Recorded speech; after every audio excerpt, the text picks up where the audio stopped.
चीन के साथ सीमा विवाद पर चर्चा के लिए हो रही सभी दलों की बैठक के लिए अब तक न्योता न मिलने पर आम आदमी पार्टी और राष्ट्रीय जनता दल ने नाराजगी जाहिर की है। राष्ट्रीय जनता दल की ओर से तेजस्वी यादव ने ट्वीट कर पूछा कि सभी दलों की बैठक में शामिल करने का क्या आधार तय किया गया है, क्योंकि आरजेडी को न्योता नहीं मिला है।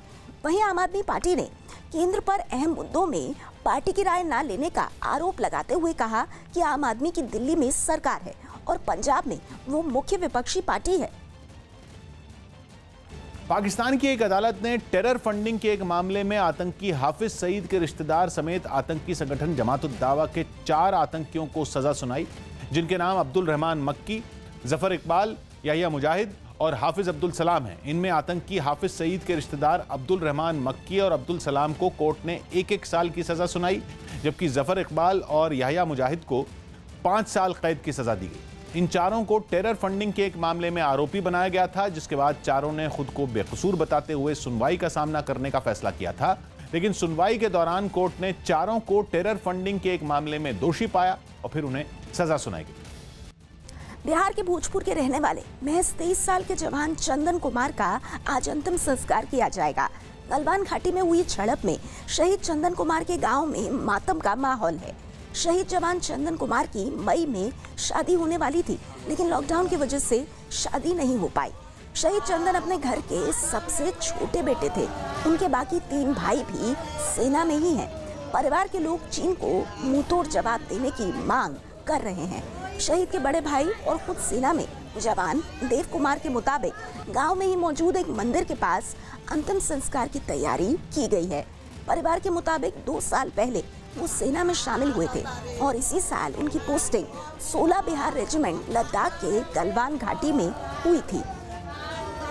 देखिए, गलत हुआ, मतलब हमारा मातृभूमि है, लेकिन इसके लिए लड़ते हैं। जैसे गांव में हो रहा है वैसे ही हम वहाँ पे करते हैं। अगर वो हमारे 1 इंच लेना चाहे तो हम उसी के लिए हैं ही।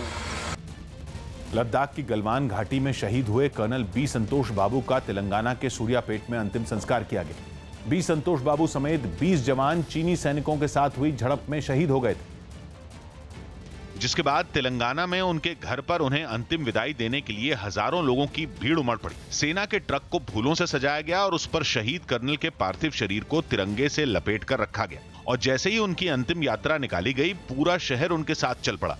इस दौरान कई लोगों के हाथों में तिरंगा भी नजर आया। लोग तालियां बजाते और नारे लगाते हुए पार्थिव शरीर के साथ चलते रहे।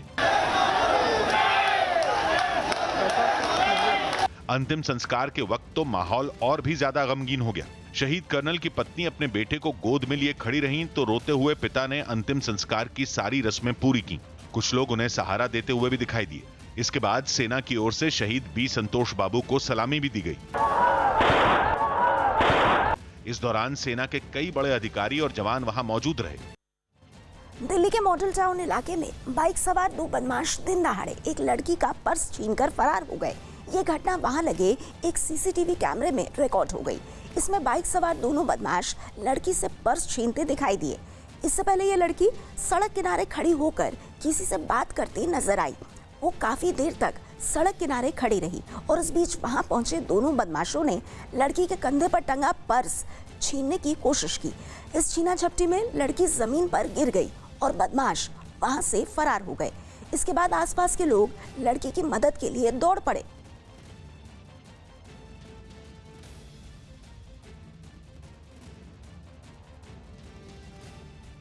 महाराष्ट्र सरकार ने निजी अस्पतालों में बिना लक्षण वाले यानी एसिम्प्टोमेटिक मरीजों को भर्ती करने पर नाराजगी जताई।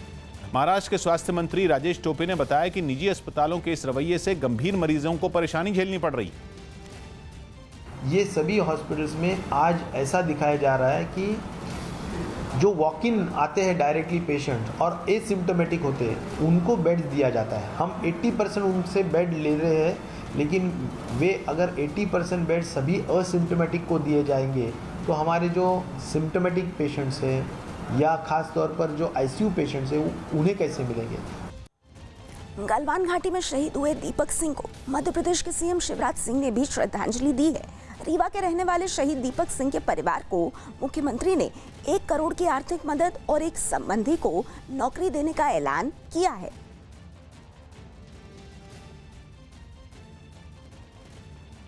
उन शहीद के परिवार के